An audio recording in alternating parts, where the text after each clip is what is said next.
hano mu murenge wa Base akarere ka Rulindo.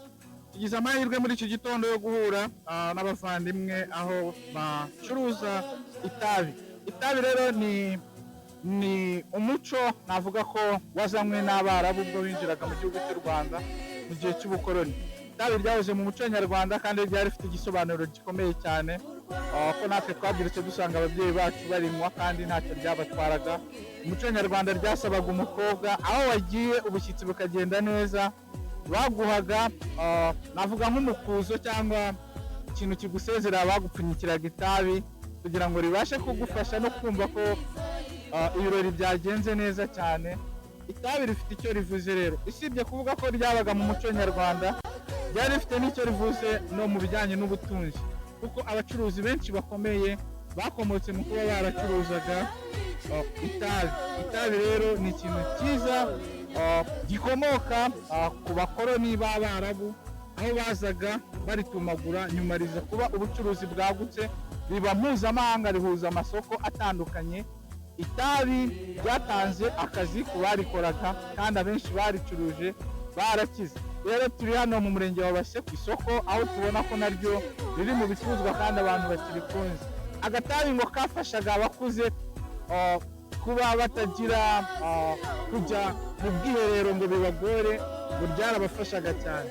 So rero hano turabona ko itabi ari ikintu cyiza cyane kandi abantu baricuruza bose babashije gukira. Abo twagiye twumva itabi ryabaye umwuga nk'iyindi, ryabaye ubucuruzi, nubwo muri iki gihe wenda bavuga ko byaba byiza kuryihorera, ariko ntayo baribuza, ariko itabi ryaheze mu muco nyarwanda.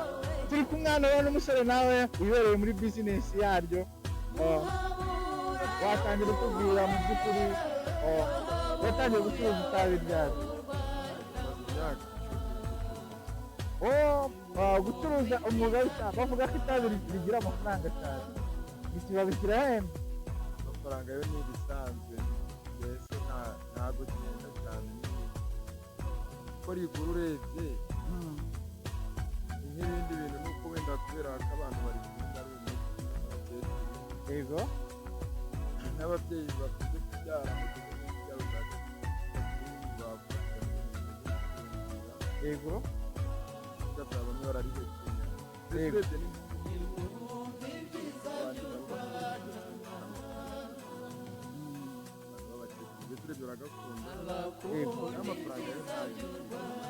ko bavuga ko abacuruzi bakomeye benshi bacuruje itabi, kandi nanjye ndabizi ahantu nzi abantu nka bane bakomeye kubera gucuruza itabi. Nyine baricuruje kera igihe ryari mu Kinyarwanda,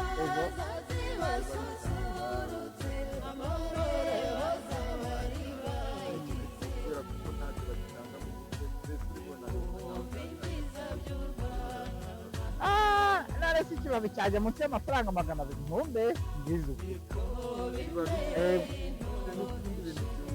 Ego, ntabwo nanone cyagura 50. yego,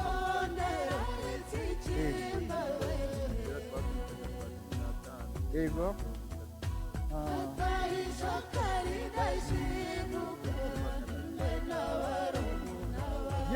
wenda nubwo utatwibira ibanga mu kazi kawe, ariko ubundi bavuga ko umuntu wacuruje itabi wese mu gihe cya kera ndetse n'uyu munsi, ntabwo ari umuntu wese ujya kwigondera kurangura itabi. Icyo cyo ndakizi. Ego,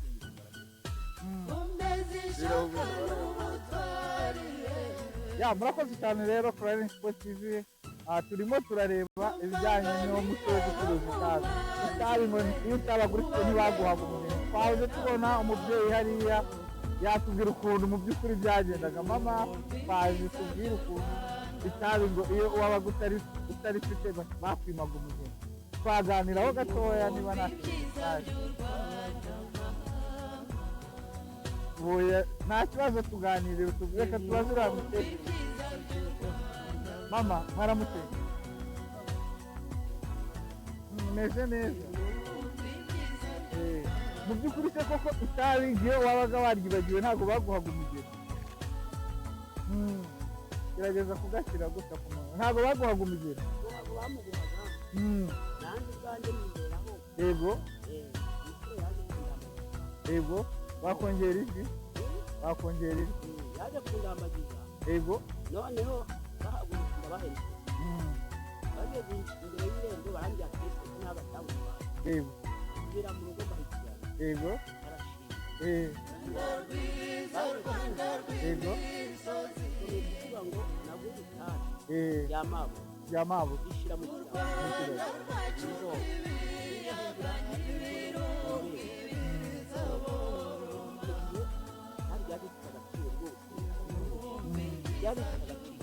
utaraguha itabi waba wamubenze ntabwo yagaruka